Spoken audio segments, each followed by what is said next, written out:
บางเวลาไม่เป็นไรถ้าเธออยู่ไกลบางเวลาฉันเข้าใจถ้าลืมกันไปบางเวลาไม่เป็นใจก็ไม่ต้องเสียดายปล่อยมันไปก่อนนะคิดถึงฉันสักครั้งเมื่อไม่ได้คิดถึงใครทำตัวตามสบายถ้าเจอกันในความฝันมีเวลาดีๆก็บอกให้ฉันได้ฟังไม่มากเกินไปก็นั้นเคยรักกันเบาๆฉันสักครั้งเมื่อไม่ได้คิดถึงใครทำตัวตามสบายถ้าเจอกันในความฝันมีเวลาดีๆก็บอกให้ฉันได้ฟังขอเธอแค่เพียงเท่านั้นเคยรักกันเบาๆ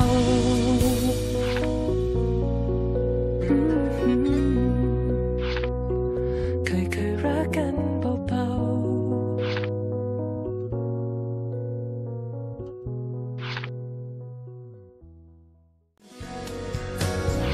บางเวลาไม่เป็นไรถ้าเธออยู่ไกลบางเวลาฉันเข้าใจถ้าลืมกันไปบางเวลาไม่เป็นใจ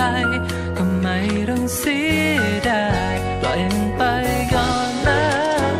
คิดถึงฉันสักครั้งเมื่อไม่ได้คิดถึงใคร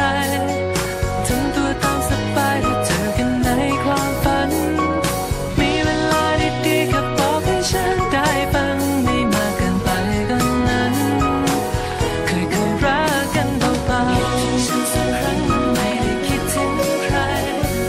ทำตัวตามสบายถ้าเจอกันในความฝันมีเวลาดีๆก็บอกให้ฉันได้ฟังขอเธอแค่เพียงเท่านั้นเคยรักกันเบาๆ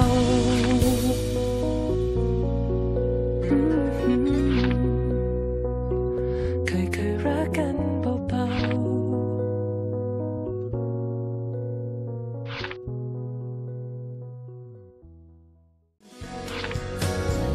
บางเวลาไม่เป็นไรถ้าเธออยู่ไกลบางเวลาฉันเข้าใจถ้าลืมกันไปบางเวลาไม่เป็นใจก็ไม่ต้องเสียดายปล่อยมัน